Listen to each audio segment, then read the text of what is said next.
que também sou Lopes, então temos algum contato em algum lugar, em algum momento aí. Sou os carecas. Pois é, já uma prova a mais. É baiano mesmo? Baiano. Baiano, eu sou capixaba, então realmente. O professor Marcos é professor na Universidade Estadual da Bahia. Na Bahia ele fez a sua graduação em Ciências Sociais, o seu mestrado, o doutorado na Université Lumière Lyon 2. Tem experiência na área de antropologia, com ênfase em etnologia indígena, atuando principalmente nos seguintes temas: etnologia indígena, relações étnicas e raciais, dinâmica cultural, prática de rituais de consumo de substâncias psicoativas, particularmente relacionados a povos indígenas no Nordeste do Brasil. Professor Marcos, muito bem-vindo à nossa universidade, ao nosso evento. Temos também a professora Jaqueline Barbosa da Silva, conosco, ao meu lado direito aqui, a professora da Universidade Federal do Pernambuco, é professora e mestre em educação pela mesma universidade e licenciada em pedagogia pela Universidade Federal do Pernambuco, experiência na área de educação com ênfase em política educacional e formação de professores, atuando principalmente nos seguintes temas: educação do campo, prática educativa, trajeto formativo, educação escolar indígena e relações étnico-raciais. E também a professora Cibele Barbosa da Silva Andrade, aqui conosco, da Fundação Joaquim Nabuco, graduada em História pela Universidade Federal de Pernambuco, mestre e doutora pela Université Paris 4 Sorbonne, tem experiência na área de História, com ênfase em História e Historiografia do século XX e Pensamento Social Brasileiro, atuando principalmente nos seguintes temas: etnicidade, História Afro-Brasileira, Historiografia e História Intelectual. Como vem, a nossa mesa muito rica e vai ser uma tarde bastante proveitosa para todos nós. Eu vou seguir a ordem que nós estamos aqui para ouvir. Quase tenho a tentação de pedir um minuto de silêncio pelo nosso país ter sido acometido, nosso planeta, né, por uma situação terrível, a eleição do Trump nos Estados Unidos e as situações que nos projetam para o futuro são ainda mais tenebrosas. Mas esse evento se pretende um espaço de resistência, um espaço de produzir ou refletir trilhas, treinos para a nossa caminhada futura. Por isso, estarmos juntos aqui já é um consolo para nós diante dessa situação desagorada em que nos encontramos. Antes, porém, temos um anúncio muito importante para o nosso evento hoje, que o nosso amigo João vai dar. Boa tarde. A gente está vendendo as senhas, né, as pulseirinhas para a festa que vai acontecer logo mais à noite, né? Vai ser lá no Top Bear, lá em Ponta Negra, né? Segundo aqui diz o anúncio, é o melhor bar da cidade de Natal. Então vai ter música ao vivo e cerveja gelada, né? Essa informação é muito importante. Com certeza. E a banda vai ser o Bando das Brenha, que vai tocar lá. Então a senha que custa R$15, né? E vocês também podem estar comprando uma senha a mais para os monitores participarem também. Colaborem, tá certo? É isso aí, obrigado. Professora, tem alguma coisa? Só lembrar que da noite é a conferência de encerramento, né? Que são todos bem-vindos. E que os trabalhos completos, se vocês quiserem que sejam publicados nos anais, vocês mandem para a gente até segunda-feira, a versão inicial, que a gente já vai estar começando a formatar. E alguns deles serão publicados no dossiê das nossas revistas. Nós temos 2 revistas, tá? E a conferência de encerramento vai ser no mesmo local onde foi a de abertura, tá? Isso, no auditório, no Centro de Educação, às 19 horas. Eu acredito que até às 9 horas a gente fica liberado, das 19 às 21, e daí a gente pode seguir para a festa. Maravilha. Quanto a esse recital poético musical? Sim, o recital 17h50. Não, 17h50, lá no auditório B, que é um projeto experimental de alunos, ex-alunos nossos da graduação, que hoje estão na pós-graduação, alunos de filosofia e ciências sociais, que fizeram esse trabalho e disponibilizaram eles aqui para nós conhecermos o evento. Auditório B, às 17h50. Maravilha. Como temos outra mesa ainda depois dessa, nós teremos que controlar bem o tempo. Não, mas acho que não é no mesmo lugar. Não, não é, mas tá, as só pessoas para as pessoas querem poderem poder participar e tudo. Mas então vamos ter possibilidade de bater papo, né, sobre tudo que está acontecendo aqui. Mas eu vou fazendo o controle aqui, te dou informando como é que está o nosso tempo já. Então vou passar a palavra ao professor Marcos Merceder, que vai dar início à nossa mesa redonda, número 9. Bom, boa tarde a todas e a todos, fora Temer e agora fora Trump. E o contexto é bastante apocalíptico. Temos que nos manter firmes e resistentes. Bom, eu gostaria de início, obviamente, de agradecer o convite generoso, né, da professora Jaqueline Barbosa, que concebeu essa mesa, e dos organizadores, a professora Ana Helena, que está aí em alta rotatividade, de todos os organizadores, dos monitores, do pessoal de apoio, que eu tenho acompanhado pelo WhatsApp, obviamente, os esforços de vocês todos aqui da UFRN. Não deve ser fácil organizar um evento desse porte, nas condições que nós temos atualmente, e que, pelo que for que eu vi, não tem nenhum apoio de nenhuma das agências de financiamento. Portanto, eu gostaria de louvar inicialmente esses esforços e agradecer a Jaqueline pela generosidade de me convidar e a oportunidade também de refletir sobre essa experiência acadêmica e política que é a licenciatura indígena em educação, a licenciatura em educação escolar indígena, que eu coordeno, e diversidade, que eu também coordeno no âmbito da Universidade do Estado da Bahia. Então, o que é que eu pretendo falar? Eu vou organizar minha fala em 3 eixos de reflexão. O primeiro sobre o processo mesmo formativo da licenciatura e também do próprio PIBID, em suas dimensões teóricas e políticas, isso de uma maneira obviamente bastante simplificada. O segundo sobre as dificuldades de gestão institucional que indicam a existência de barreiras políticas e ideológicas ao processo de inclusão da diferença na academia, o que podemos chamar de racismo institucional. Por fim, eu tento alinhavar esses 2 eixos em uma reflexão sobre a educação em contextos interétnicos e seus desafios internos para a academia e para os próprios sujeitos em sua relação conosco e com eles mesmos, ao se depararem com instrumentos analíticos de sua condição de intelectual e indígena e ambiguidade cultural, subjetiva e institucional que isto provoca. Se é que eu vou conseguir dar conta disso tudo.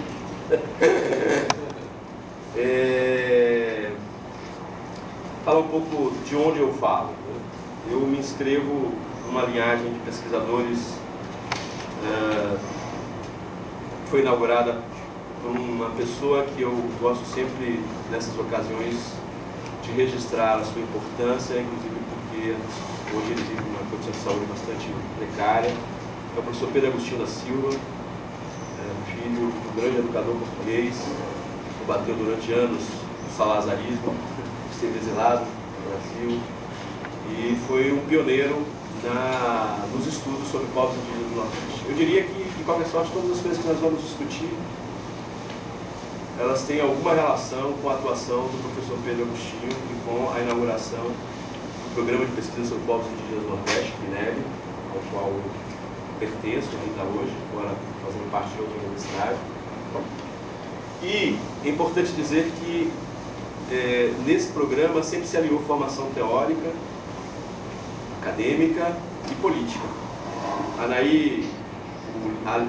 O PNEB foi criado em 1971.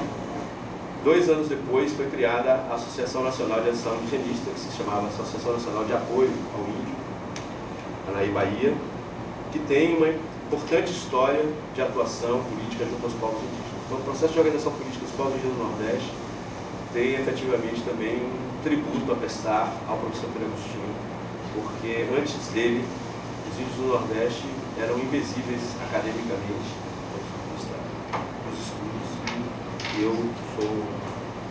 Então é muito importante, eu chamava a atenção, né, que essa fala também se insere no contexto de um evento que trata do ensino de ciências sociais, da formação de ciências sociais. Eu acho que é importante sempre mostrar que esse processo de formação se faz em registros múltiplos, né, e do compromisso político. Eu também, então, essa participação também na ANAI foi importante para a criação de um primeiro curso de formação de professores que foi o Magistério Indígena na Bahia, do qual se originou também o Fórum de Educação Indígena, uma organização dos professores indígenas, que é responsável depois também pela demanda, pela pressão no âmbito da universidade para a criação da licenciatura indígena. Então, hoje eu atuo no Departamento de Educação, com turmas de Pedagogia, Psicologia e Ciências Sociais.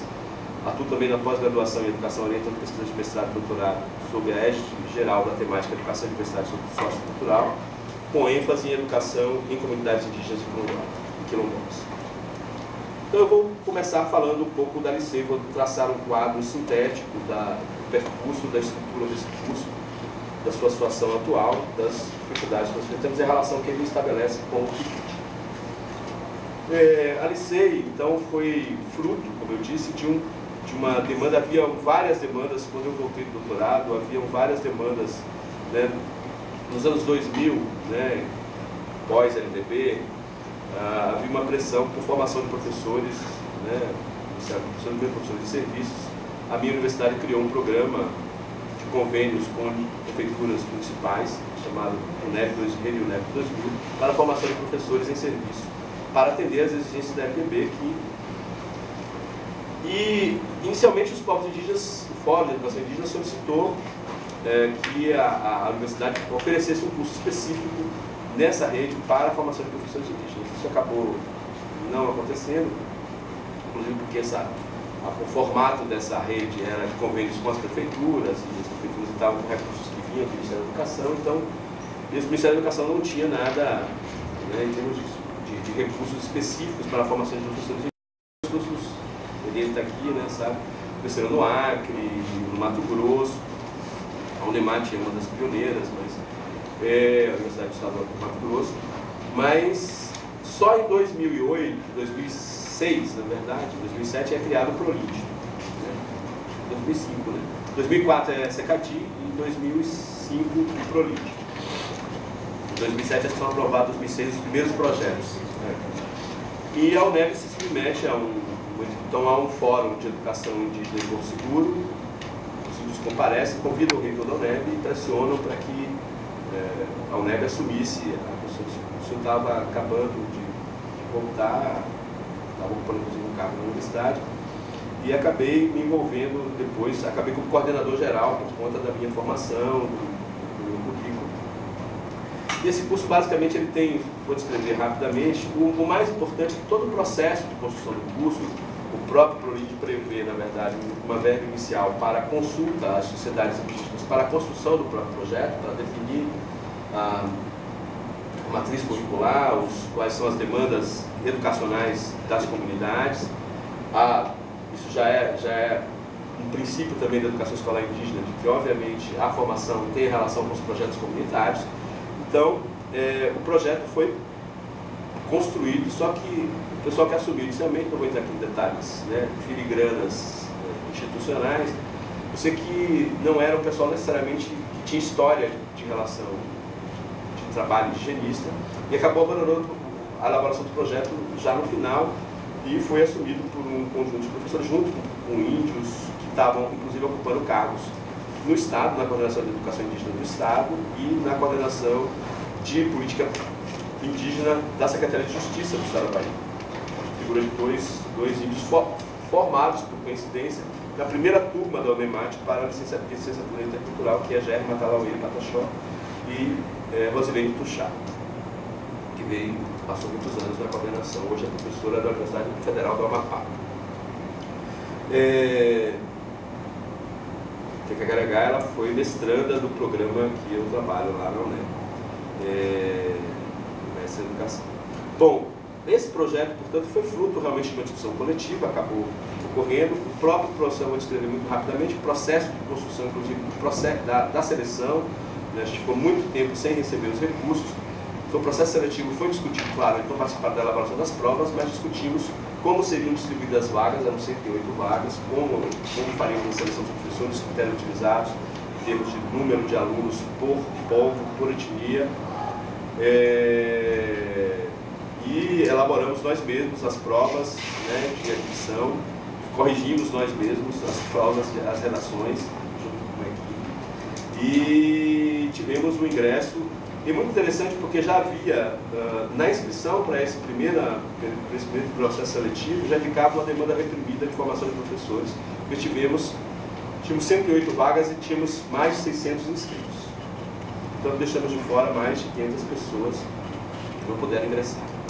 O curso, basicamente, ele tem uma estrutura básica, ele contraria um pouco as recomendações, inclusive, da CECADI, né? Ele tem 4 áreas de formação. Na verdade, o projeto inicial incluiu uma área de pedagogia que, em princípio, da CECADI deve ser uma formação à parte. Mas ele tem uma formação inicial em 4 módulos, 4 semestres, é um curso modular, feito durante as férias docentes, tanto dos alunos do curso quanto dos professores da universidade.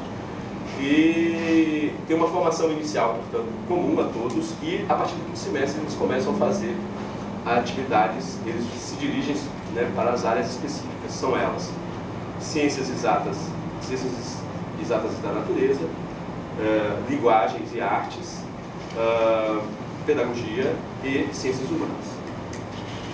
É importante ressaltar que temos, desde o segundo semestre, duas atividades importantes, uma que se chama, que a gente apelidou de FORPEI, que é a Formação de Professores Pesquisadores, e o LABEI, que é o Laboratório de Pesquisa e de Educação Intercultural. Claro que isso se conjuga também com a atividade de estágio e também do tempo de comunidade. E é um momento, na verdade, um espaço-tempo de formação que se procura, na verdade, estabelecer diálogos entre a formação dos diversos conteúdos disciplinares, tentando transdisciplinarizar alguns conteúdos. Uma questão central que atravessa todo o curso é a relação entre projetos políticos pedagógicos das escolas e projetos societários, né? Eu teria muitas outras coisas para falar. A gente está num momento, a gente teve várias dificuldades, né, no tocar no curso. A gente tem um processo, né? Esse curso começou em 2009, nós estamos em 2016 e esse curso não terminou ainda. Então, estamos no último ano, faltando o último semestre. Há uma intensa atividade de pesquisa, de produção de conhecimento. Nós temos vários materiais didáticos produzidos durante o curso. E durante o curso também ocorreu um processo de formação, digamos, de quadros de professores dentro da universidade. Foram criados, o curso está dividido em 2 polos: a Universidade do Estado da Bahia, a Universidade de Unicamp, talvez a maior universidade do Nordeste, talvez uma das maiores do país, porque ela tem 24 campos, né, no Estado da Bahia, são 29 departamentos, sendo que 4 são na cidade de Salvador, né, e 24 em várias cidades das regiões mais distantes. A Bahia é quase um país, né, então você tem 511 mil km², você tem campi no extremo oeste da Bahia, no extremo norte, no extremo sul, no sertão, em várias áreas, e o curso se concentra para tentar criar uma logística adequada.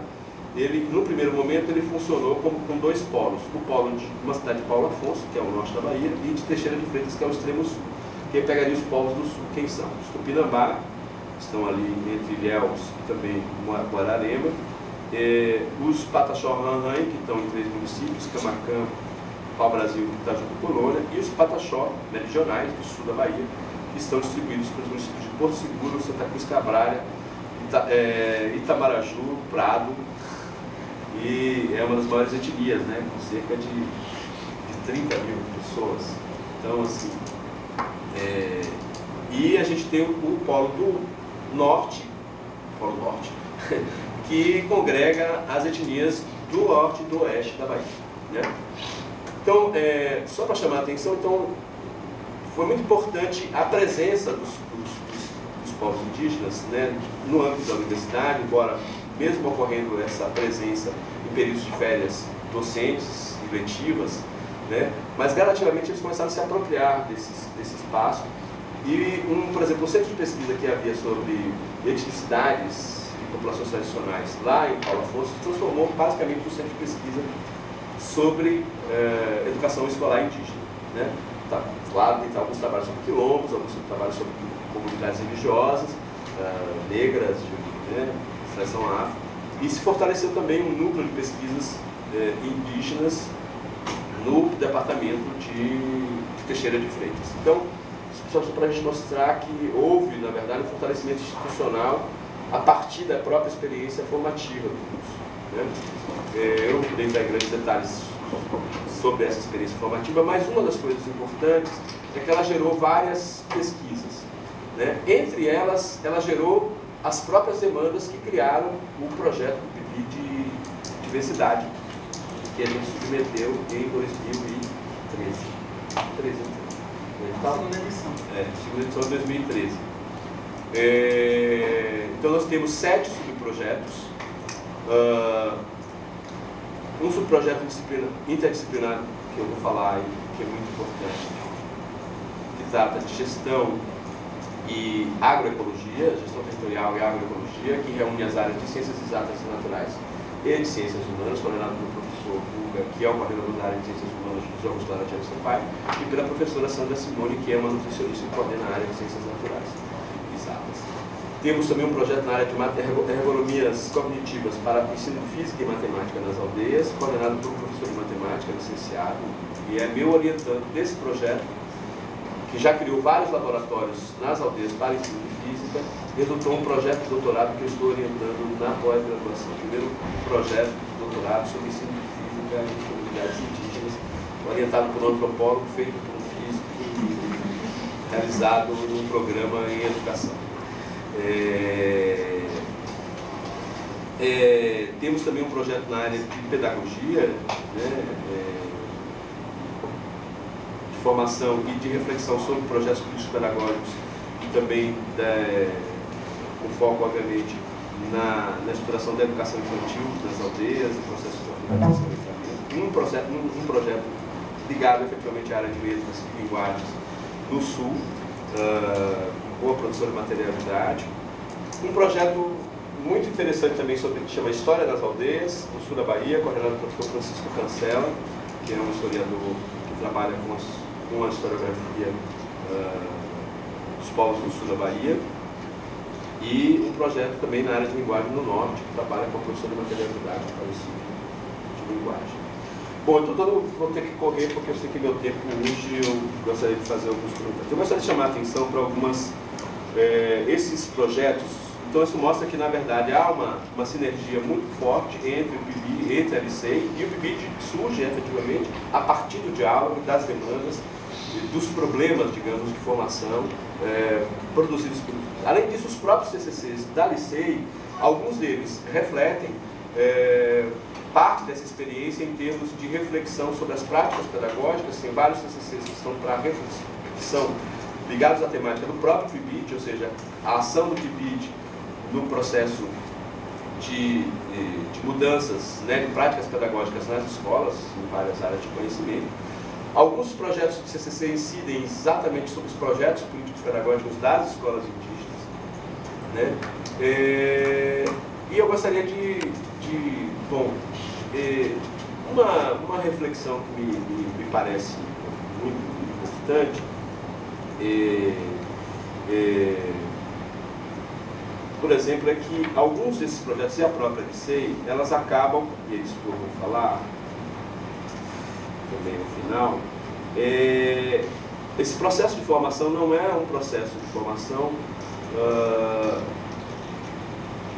puramente acadêmico, obviamente, para os povos indígenas. Primeiro, pela presença expressiva de líderes indígenas no curso. Eu aí começo a fazer uma espécie de análise da reverberação que tem a presença de índios dentro da universidade, tanto nos ingressos aqueles que ingressaram nessas licenciaturas, que são programas especiais, que têm aí suas especificidades, suas imensas dificuldades, mas aqueles que ingressaram também através das cotas. Primeiro, claro que isso não é uma situação geral, uma postura de todos os estudantes. Há estudantes também indígenas com posturas individualistas, e poderíamos dizer malandras, escolásticos, que cagar diploma, né? Mas a maioria deles tem um compromisso muito forte, sabe da importância da sua presença dentro da universidade e do retorno, do compromisso social de retorno para as suas comunidades. Além disso, o Estado da Bahia é o primeiro Estado a regulamentar a carreira de professor indígena. Temos uma lei estadual que criou a carreira de professor indígena. Então, de certa maneira, você criou algumas condições para a tão sonhada autonomia prevista pelas diretrizes curriculares, pelo RCNEI já, e anunciada pelo RCNEI, e depois pelas diretrizes curriculares para a educação escolar indígena. Só que a maioria das escolas indígenas ainda vive uma situação bastante precária em termos de quadro de professores, vários contratos precários, contratos de PST, ou seja, contratos sem nenhuma garantia trabalhista. Portanto, você não tem quadros nem administrativos, nem de gestão, nem de docência estáveis. Ou seja, não me parece que seja possível a autonomia das escolas indígenas sem a criação efetiva de uma situação de estabilidade do seu quadro docente e de gestores, né? Não é possível pensar projetos políticos pedagógicos autônomos sem essas condições estabelecidas, né? Eu não vou entrar aqui em detalhes. E há ainda, né, um impacto importante da presença desses. O que é que eu acho qual é a reverberação da presença dos cotistas e dos estudantes indígenas na universidade? Uma reflexão importante para a ideologia individualista que graça na universidade, sustenta a maioria dos projetos individuais, ou seja, da presença das pessoas nas universidades. A ideia de que a sua formação é resultado de um esforço coletivo, do investimento da sociedade. Para os povos indígenas isso é muito claro. Não implica simplesmente no investimento da sociedade em termos de tributos para sustentar as instituições públicas, como efetivamente da luta política dos seus povos para que essas políticas pudessem se organizar, né? Eu acho que isso é uma lição que os estudantes das universidades, todos, deveriam aprender. Portanto, eu acho que a universidade deveria começar a se abrir para receber aulas dos estudantes cotistas, coisa que ela não faz, né? E agora eu vou falar, quer dizer, uma série das dificuldades que nós vivemos tem a ver exatamente com esse fenômeno que, claro, já tem alguns estudos bastante desenvolvidos em cima, mas é um fenômeno difuso. O racismo institucional não é uma prática definida, deliberada, clara, mas é simplesmente a incapacidade das instituições de criarem as condições para a inclusão efetiva de sujeitos historicamente marginalizados. Há uma série de entraves de diversas ordens e racismo, efetivamente, ou seja, para que a universidade inclua, ela precisa se educar. A universidade acha que só ela tem a ensinar. E ela tem muito a aprender.